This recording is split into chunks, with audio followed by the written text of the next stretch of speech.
तुमने जितने भी एनीमे देखे होंगे आज तक, उससे तुमने कुछ ना कुछ सीखा होगा जरूर। लेकिन एक एनीमे का ऐसा लेसन है जो मेरे को लगता है कि बिल्कुल सच नहीं है। ज्यादातर एनीमे के अंदर ऐसा कहा जाता है कि तुम्हें हार्ड ट्रेन करना चाहिए, लड़ना चाहिए, कभी रुकना नहीं चाहिए और तुम तब खुश हो जाओगे। लेकिन क्या हो कि अगर ये लाइफ लेसन है जो सबसे झूठा लाइफ लेसन हो एनीमे का, क्योंकि हमें सबसे स्ट्रॉन्गेस्ट जो कैरेक्टर देखने के लिए मिलते हैं एनीमे हिस्ट्री के, वो सबसे ज्यादा टूटे हुए होते हैं। एनीमे के अंदर है जो स्ट्रेंथ है सब कुछ होता। अगर तुम फाइट जीत गए, तुम्हें रिस्पेक्ट मिलेगी और तुम्हारे सपने पूरे हो जाएंगे। सबसे बड़े एनीमे का एग्जांपल लेते हैं हम, नारुतो और ड्रैगन बॉल का। उनके अंदर भी पावर ही मेन गोल होता। लेकिन क्या होता है जब तुम सबसे ताकतवर हो जाते, जब तुम टॉप पे पहुंच जाते, क्या होता है तुम्हारे साथ? क्या तुम्हारा पेन ऐसे हवा में गायब हो जाता? क्या तुम्हारा अकेलापन अपने आप दफन हो जाता? या फिर वो तुम्हारा अकेलापन और दर्द है विकसित हो जाता और ज्यादा? So welcome to the nectar. और आज वाली वीडियो जो होने वाली है वो अगर तुम एनीमे नहीं देखते तो भी तुम्हारे लिए काफी ज्यादा हेल्पफुल हो सकती है। और जो मैं पॉइंट बनाने की कोशिश करूंगा इस वीडियो के अंदर, वो तुम्हें मैं एग्जांपल्स के साथ समझाने की कोशिश करूंगा। लेकिन वीडियो देखने से पहले तुम्हारा विचार जानना पसंद करूंगा मैं। तो कमेंट सेक्शन के अंदर पहले तुम मेरे को बताना कि क्या ताकत है जो तुम्हें खुशी दे सकती है। और चलो शुरू करता मैं। अब देखो, सबसे पहला एग्जाम्पल मैं लेना चाहूंगा नारुतो का। I'm going to be greater than any of them. Then everyone will have to stop disrespecting me and look up to me. Naruto को अगर हम खाली दूर से देखें, नारुतो की तरह ना जाने, तो वो बस एक बच्चा है जो होकागे बनना चाहता था ताकि वो अपने अंदर का अकेलापन है जो भर पाए। अब ये सुनने के बाद सवाल ये उठता है कि क्या नारुतो है स्ट्रॉन्ग बन पाया? तो उसका जवाब है हाँ। लेकिन क्या उसका जो अकेलापन है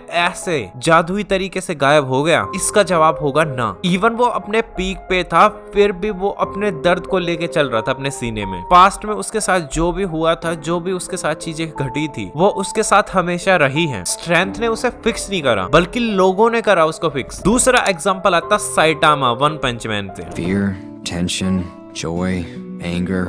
I feel none of them anymore.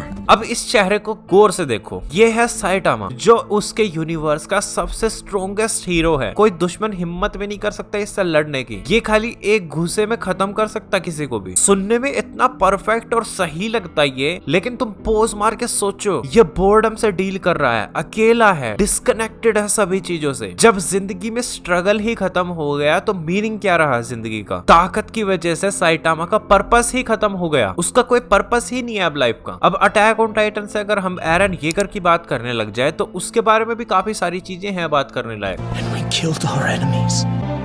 Would we finally be free?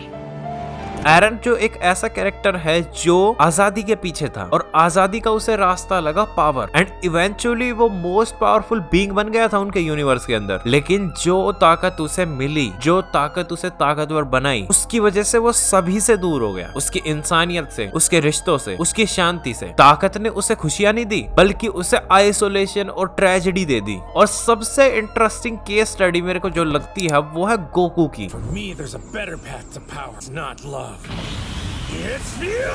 Goku है जो ऐसी रेस के अंदर दौड़ रहा है जिसकी कोई फिनिश लाइन ही नहीं है। वैसे तो गोकू को हर ताकत का सिंबल माना जाता है, लेकिन वो कभी भी सेटिस्फाइड नहीं होता। गोकू के लिए ताकत है जो खुशी नहीं है, बल्कि उसके लिए और भी खतरनाक चीज है। उसके लिए वो एक एंडलेस लूप है। उसके अलग अलग लेवल्स हैं लूप के। जब भी वो एक चाबी ढूंढता उसे पता चलता कि 100 दरवाजे और हैं। और यहीं से एनीमे के जो लेसन्स हैं हमें एक काफी कड़वी सच्चाई दिखाने की कोशिश करते हैं कि ताकत है तुम्हारी प्रॉब्लम एक्सटर्नल वाली सोल्व कर सकते, बट तुम्हारी इंटरनल प्रॉब्लम्स नहीं सोल्व कर सकते वो। हाँ, तुम अपने दुश्मनों को तबाह कर सकते हो, लेकिन अपने अकेलेपन को नहीं। तुम पावर पा सकते हो, लेकिन पर्पस नहीं पा सकते उससे। बिकॉज खुशी है जो, हैप्पीनेस है जो, वो कभी को रिलेट करती ही नहीं थी पावर से। खुशी हमेशा कनेक्शन से मिलती, एक मीनिंग से मिलती, उन लोगों से मिलती जो लोग तुम्हें समझते हैं। और इसी वजह से एनीमे के अंदर जो तुम्हें सबसे स्ट्रॉन्गेस्ट कैरेक्टर देखने के लिए मिलते हैं वो ज्यादातर अकेले होते, डिप्रेस्ड होते। अब इन एनीमे ने हमें कभी झूठ नहीं बोला कंप्लीटली, बट हमें कभी पूरा सच नहीं बताया कि ताकत है तुम्हें प्रोटेक्ट करने में मदद करेगी, ताकतवर तुम्हें होना चाहिए, बट पूरी जिंदगी का सोल पर्पस ये नहीं होना चाहिए। ताकत है जो तुम्हें जंग जीतने में मदद कर सकती है, लेकिन तुम्हारी अंदरूनी जो लड़ाई है ना वो ताकत से कभी सोल्व नहीं होने वाली। Because at the end of the day strongest जो पर्सन होगा पृथ्वी पे वो भी अकेला फील करेगा। एंड शायद ये असली लाइफ लेसन है जो एनीमे से तुम सीख सकते। अब तुम्हारा क्या विचार बनता है इसमें मैं जानना जरूर पसंद करूंगा कि क्या ये बात सही है या फिर गलत है। बाकी शुक्रिया ये वीडियो देखने के लिए।